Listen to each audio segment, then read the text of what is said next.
Isang mapagpalang umaga po sa ating lahat mga kapatid.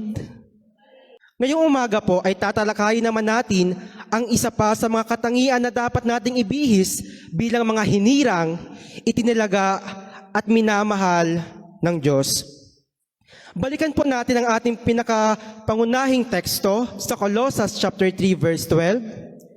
Sa Colossus chapter 3 verse 12 ay ganito ang saling, bearing with one another. Ang salitang forbearing po or bearing with ay nagmula sa Greek participle na anekomenoi mula sa salitang anekomai. Nangangahulugan po ito na ang pagtitimpi, pagtitiis, pagbabata at pagpapaumanhinan sa mga kahinaan at pagkakamali ng isa't isa. Ito po ay nagpapatuloy na gawain sa isa't isa sa loob ng iglesia. Kaya pasanin ay yun po yung mga perfections ng iba. Kung lahat sana ng tao sa loob ng iglesia ay perfect, hindi na natin kailangan pang magtiisan. Ngunit inilagay tayo sa loob ng iglesia upang tulungan ng isa't isa na maging higit na kawangis ni Jesus. Ang iglesia po ay hindi isang perpektong lugar, kundi lugar kung saan ang mga hindi perpektong tao ay nagtutulungan upang maging ganap o mature. Ito po ang diwa ng itinuturo sa Galatia 6, verses 1 to 2 na ating teksto ngayong umaga. Sa Galatia chapter 6, verses 1 to 2 po, basahin po natin, mga kapatid, kung may nakagawa man ng sa inyo ng kasalanan, kayong pinapatubay ng Espiritu ang magtuwid sa Kanya. Gawin ninyo iyon ng mahinahon at mag-ingat kayo. Baka kayo naman ang matukso. Magtulungan kayo sa pagdadala ng pasanin ng bawat isa. Sa gayong iyon ay ang kasalanan. Agree po ba kayo mga kapatid? Na ang pinakamabigat na pasanin sa buhay, iyon ay ang kasalanan. At madalas, hindi natin kayang pasanin na mag-isa ang bigat na dulot ng kasalanan sa ating buhay. Kaya nga narayan ng iglesia para tayo ay tulungan. Tulungan tayo sa pakikibaka sa kasalanan.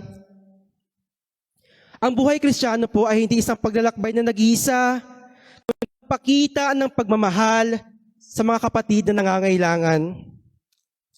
Ipinakita nito na ang buhay Kristiyano ay hindi lamang tungkol sa ating sariling paglago, hindi lamang tungkol sa ating mga sarili, kundi pati sa pagmamalasakit, sa pakikipasan sa iba. Sa mundong ito na puno ng paghihirap at kahinaan, ang pakikipasan po ay isang malinaw na pagpapakita ng pag-ibig ni Kristo. Ito po ay nagpapaalala sa atin na hindi tayo kaya na sasagutin ang katanungang paano tayo magiging mabisa sa pakikipasan sa isa't isa? Paano tayo magiging mabisa sa pakikipasan sa isa't isa? Sa gayon, matutulungan natin ang isa't isa na maging higit na kawangis ni Kristo.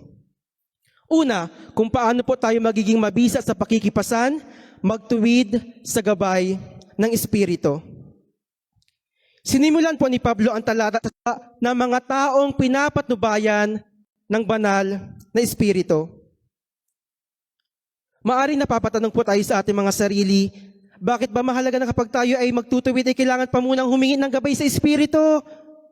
Bakit hindi pwedeng ituwid na lamang kaagad ay gayon nagkasala na? Alam niyo po mga kapatid, ang pagtutuwid na walang pagsangguni o paghingi ng gabay sa Espiritu ay pwede maging hadlang kung bakit mas lalong hindi manumbalik kung ano ang layunin na mayroon tayo. Ang ating layunin po ay maakay sa pagsisisi ang taong nagkasala at hindi lamang maipamukha sa kanya na siya ay nagkasala. At kung ang layunin natin ay maakay ang tao sa pagsisisi, kailangan nating umasa sa banal na Espiritu. Dahil siya lamang naman ang may kakayan ng dalhin ang tao sa pagsisisi at hindi tayo.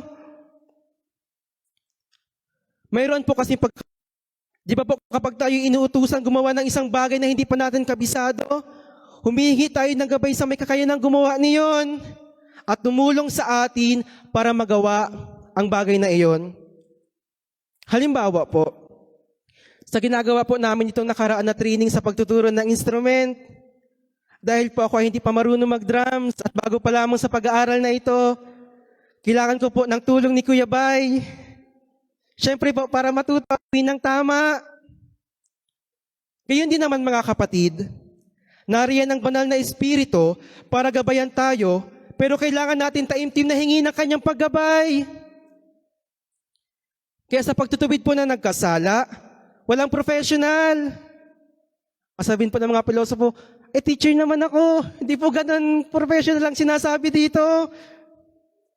Kaugnay nito, ay nakita rin natin na nauuna ang pagsangguni bago gumawa ng aksyon. Kaya ganoon din po sa atin mga kapatid. Kailangan muna nating sumangguni sa ating Panginoon bago tayo magtuwid. Tayo po ay manalangin sa Panginoon at itanong, Panginoon, papaano mo po nais tuwid ang taong itong nagkasala? Paano mo po nais tuwid ang taong ito na nagkasala? Dahil hindi na po ito patungkol sa ating sarili, kundi dun sa taong ating itutuwid. Kailangan po natin ng kapuspusan ng banal na Espiritu para tayo po ay hindi magkamali. Hingin po natin ang kanyang pangunguna at ang kanyang gabay bago tayo gumawa.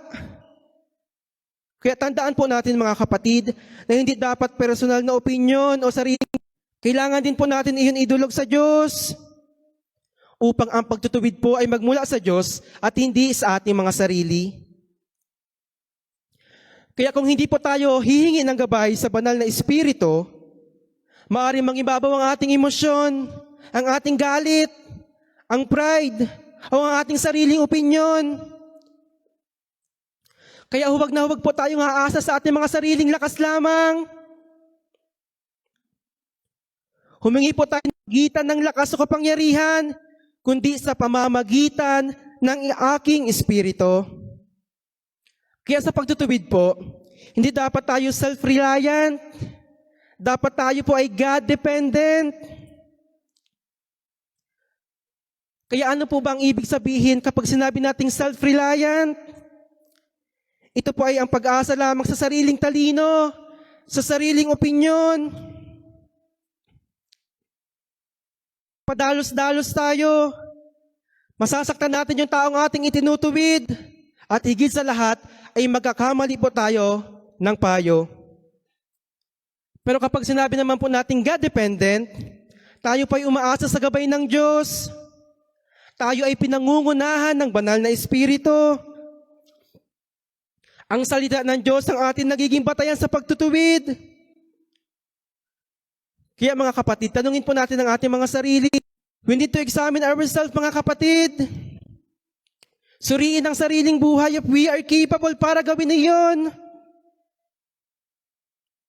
Baka naman tayo ay masyadong nagmamagaling lamang. Dahil baka imbis na maakay natin pabalik ang kapatid na nagkasala, ay baka lalo pa silang maligaw at mapariwara. Sabi nga po sa Lucas chapter 3 verse 9, Lucas chapter 6 verse 39, kaya kailangan nating palagi magsuko ng ating buhay sa Diyos at lumakad sa katwiran para magkaroon tayo ng otoridad na ituwid ang iba. Walang Kristiyano pong nagpapatuloy sa kasalanan ang maaaring mapuspos ng Espiritu Santo. At kung hindi siya puspos ng Espiritu, hindi siya magiging mabisa na kasangkapan sa pagtutuwid. Kaya paano natin mabisang maitutuwid ang ating anak na nagkasala kung tayo mismo ay nagbababad sa kasalanan na makabangon? Hindi po madaling magtuwid, lalo na yung ating itutuwid ay masyadong matigas ang puso, na kung saan ay hindi tumatanggap ng payo o pagtatama mula sa iba. Umaabot pa sa punto na wala siyang pinaniniwala ang iba. Hirap siyang tanggapin ang katotohanan siya ay nagkasala at kailangang siya ituwid sa kasalanan iyong kanyang nagawa. May mga tao pong ganito mga kapatid, kanyang sarili. Kaya dapat po ipinapanalangin din natin na magkaroon sila ng willingness na magpatuwid. Maging bukas ang kanilang puso pagdating dito. Dahil po mahirap magtuwid ng taong ayaw magpatuwid. Mahirap magtuwid ng taong ayaw magpatuwid. Kaya po minsan ay ipinagpapasa Diyos na lamang natin yung kalagayan kung kailan at gaano ipapahayag ang katotohanan para na po-point out po natin yung mga bagay na dapat bigyan ng concern at upang ito ay magbunga ng pagsisisi at pagbabago, hindi ng pagtanggi o ng galit. Ang sabi nga po sa Juan chapter 16 verse 13, kapag dumating ang Espiritu ng katotohanan, kayong kanyang papatnubayan sa buong katotohanan at isuko sa Espiritu na siya ang gagawa sa buhay natin at sa buhay ng ating kapatid na nagkasala. Maaring kahit puspos tayo ng Espiritu ay hindi pa rin natin maakay ang kapatid sa pagsisisi. Ngunit ang mahalaga, nagawa natin ang ating tungkulin sa ating kapatid na nagkasala, na ituwid sila sa gabay ng Espiritu. Kaya kung tunay siyang pinananahanan ng banal na Espiritu, maaakay natin siya sa pagsisisi sa tulong ito. Pangalawa po, magtuwid ng buong hinahon. Magtuwid ng buong hinahon. Bukod po sa magtuwid ayon sa gabay ng Espiritu, ang ating teksto ay nagtuturo rin na ang pagtutuwid ayon kay Pablo ay dapat gawin sa diwa ng kahinahunan. Kaya ganito po ang sabi sa ating teksto, gawin ninyo iyon ng mahinahon. Pero paano pa yun ay may buong hinahon? Dahil hindi po sapat na tama lamang ang ating layunin. Mahalaga rin po ang paraan. Kaya nga po doon sa teksto ay binigyan din ni Pablo ang diwa ng kahinahunan. At alam naman po nating lahat na ang hinahon ay bunga ng Espiritu na ating mababasa po sa Galatians chapter 5. Kaya may pagkakataon po man din na kapag tayo ay nagtutuwid, aminin po natin o hindi, ay mas nauuna at nangibabaw ang ating sariling mga galit. Tayo po kasi ay nakatuon doon sa pagkakamali ng ating kapatid. Nakatuon tayo doon sa kanyang maling ginawa.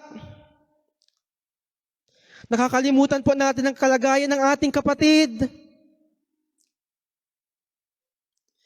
Masama na pagsabihan ng kapatid, pero tingnan natin kung sa papaanong paraan natin iyon sinabi sa kanya.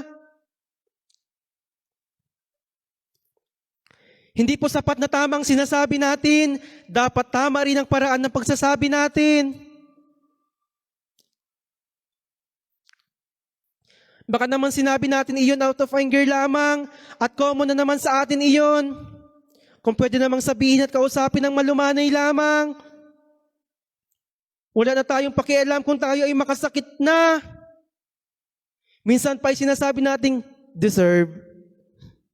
Ganun po ba dapat tayo mga kapatid? Dapat pa hindi po tayo maging ganon.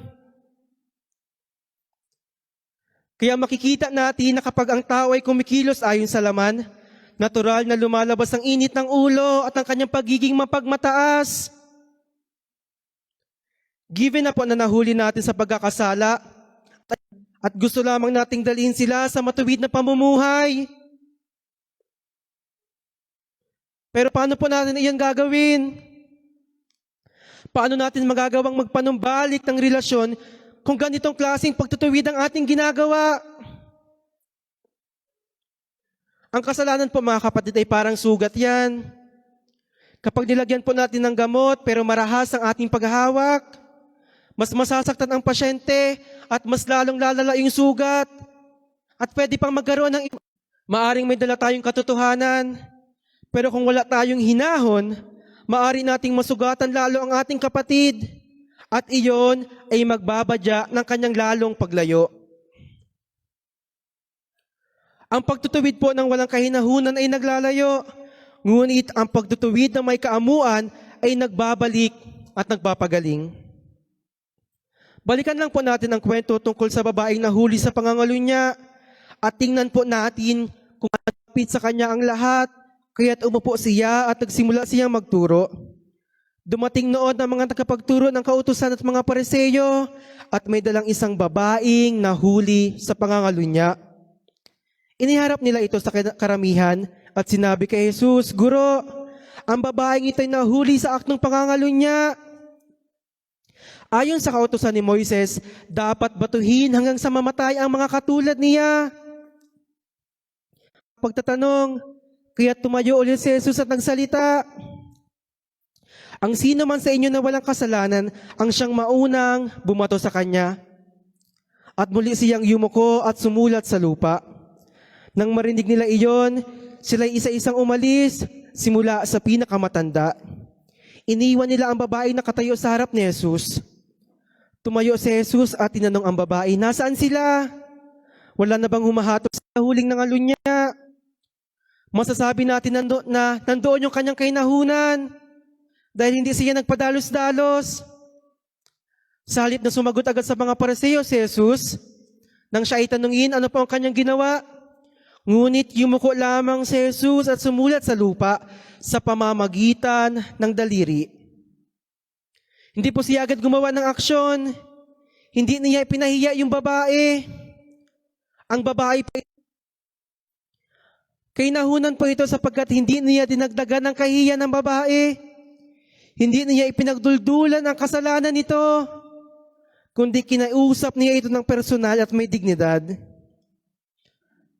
Kaya mga kapatid, ang halimbawa po na ito ni Jesus ay malinaw. Nagtuwid siya ngunit may habag at biyaya. Hindi niya winasak ang tao, kundi binago niya ito. Sabi nga po sa ikalawang Timoteo chapter 2 verse 25, mahinahon niyang itinutuwid ang mga sumasalungat sa kanya, baka sakaling marapatin ng Diyos na sila'y magsisi, tumalikod sa kanilang mga kasalanan upang makilala nila ang katotohanan. Dito po, malinaw na inuugnay ni Pablo ang kahinahunan at pagsisisi o ang pag-asa ng pagsisisi. Na kapag tayo ay nagtutuwid ay hindi tayo nagiging padalos-dalos. Huwag po natin pairali ng ating mga sariling emosyon. Huwag pairali ng pride at pati ang pagiging mapagmataas. Dahil ang pagtutuwid po na galing sa laman ay walang kahinahunan. At iyon pang ating pakakatandaan. Ng iba, tayo po ay mga Kristiyano na, kaya hindi dapat ganito ang ating pinapairal sa ating mga buhay. Maging mahinahon palagi sa lahat ng oras at palaging hingin ang pagsama ng Espiritu sa ating mga buhay. Pangatlo po at panghuli, magtuwid ng buong ingat. Ang taong tumutulong po ay hindi naligtas sa tukso, kaya dapat tayo maging maingat, mapagpakumbaba, at patuloy na humingi ng gabay sa Diyos. Kaya ang pahayag na ito ni Pablo ay babala at paalala sa ating mga tao, o babala at paalala sa mga tao nagtutuwid. Kaya nga sinabi sa Mateo chapter 26 verse 41, magbantay kayo at manalangin upang huwag kayong madaig ng tukso. Sa iba, kailangan din nating palakasin ang ating sariling spiritual na kalagayan. Dahil sa ating sarili ay tayo ay hindi makakatakas sa tuksong mayroon sa paligid. Maliban na lamang kung mag-iingat at hingi tayo ng tulong sa Espiritu. Tayong lahat po ay may pare-parehong may kahinaan. Kung siya ay nakatayo na, ay mag-iingat, baka siya ay mabuwal. Kaya kapag hindi po tayo nag-iingat mga kapatid, maaari tayong mahulog sa parehong kasalanan o kahinaan na sinusubukan nating ituwid. Kapag po iniisip natin tayo ay ligtas na sa tukso, mas nagiging vulnerable tayo. Dahil tayo po ay nagiging kampante. Nagiging kampante po tayo na akala natin mahawa ay mga impluwensya ng taong ating itinutuwid. Kung yung ating pong tinutulungan ay nahulog sa tukso, katulad ng pakikipamatok sa kapwa hindi pananampalataya, mayroong bisyo o maling paniniwala, at hindi tayo matatag sa Espiritu, maaari tayong maimpluwensyahan nila. Pero hindi naman po ibig sabihin noon na iiwas na tayo sa pagtutuwid. Baka po mamaya ay sa kanyang mga maling gawa. Kaya mga kapatid, ang takot po ay nakapanghihina ng loob. Kaya huwag po tayo magpapadala doon, kundi ang kailangan natin ay maging handa espiritual. Maging handa espiritual, palaging manalangin, at humingi ng gabay ng Espiritu. May kwento ko lamang po pero hindi po siya member ng CLJC. Ang pinag-uusapan po nila ay tungkol doon sa larong scatter. Tinatanong ni Christian kung paano laruin at kung magano ang taya. Curious na curious siyang malaman. Ano lang po ang nais kong makuha natin dito? Na sa pagtutuwid ay kailangan talaga nating ingatan ang ating mga sarili. Imbis na ituwid niya yung kanyang kasama sa mali nitong ginagawa, ano po ang kanyang ginawa? Kaya kung sa ilog po ay nadala na rin siya ng agos nito, pati po siya ay naimpluwensyahan na rin. Hindi na po niya agad nagawa yung ating pangatlong punto na magtuwid ng buong ingat. Kaya sa atin po mga kapatid, hindi dapat natin tinotolerate yung mga ganoong mga bagay. Kapag may mga kapatid tayong nakikita natin gumagawa ng mali, ang tungkulin po natin mga kapatid ay ituwid ang ating kapatid at hindi ang konsentihin sila. Kaya hindi na natin agad nagawa yung sinasabi sa teksto na ingatan mo ang iyong sarili, baka ikaw naman ay matukso. Nakita po natin na walang pag-iingat na ginawa, kaya pati tuloy siya ay nahulog sa tukso. Magtatapos po tayo sa ating pangatlong punto sa hudas ng laman. Ang talatang ito po ay nagpapakita ng iba't ibang paraan ng pagtulong o pagtutuwid sa mga taong nalilihis. Kaya ang sabi po dun sa una ay, iligtas mula sa apoy. Ito po ay naglalarawan ng agarang panganib o kapahamakan. May mga tao pong kailangang agaran at matapang na siwayin o sawayin upang hindi tuluyang mapahamak. Kaya ano po ba pag sinabing agaran? At kaakibat po nito ay ang pag-iingat. Kaya ang sabi ay, sa iba naman ay mahabag kayo na may takot. May mga tao po na kailangan nating lapitan ng may kainahunan at habag. Katulad po ng ating pangalawang punto, ngunit dapat mayroong takot o paghihingat. Ibig sabihin po, mag-ingat na huwag ka ring madaya sa kasalanan. Mag-ingat na kung saan ang Espiritu po ang tutulong sa atin upang hindi tayo matukso. Kinapopotan maging ang kasuotang nadungisan ng laman. Ibig sabihin po, dapat nating kamuhian ang kasalanan at hindi ang taong nakagawa ng kasalanan. Kailangan nating kamuhian ang kasalanan at hindi ang taong babala, pananagutan, habag at pag-iingat. Babala, pananagutan, habag at pag-iingat. Kaya makikita natin na ang Judas chapter 1 verse 23 ay hindi lang tungkol sa pagtutuwid, kundi ito ay tungkol sa aktibong pakikibaka sa kaligtasan ng iba habang iniingatan ang ating mga sariling, kundi ang ating pong isipin lagi yung kalagayan natin na tayo ay mahina rin lamang. Kaya sa pagtutuwid po, magtuwid tayo ng buong ingat. Kaya ngayong umaga po, nalaman natin ang mga pamamaraan kung paano magiging mabisa sa pakikipasan. At iyan ang magtuwid sa gabay ng Espiritu, magtuwid ng buong hinahon, at magtuwid ng buong kibahagi sa kanilang mga kahinaan, pagsubok at pasanin sa buhay.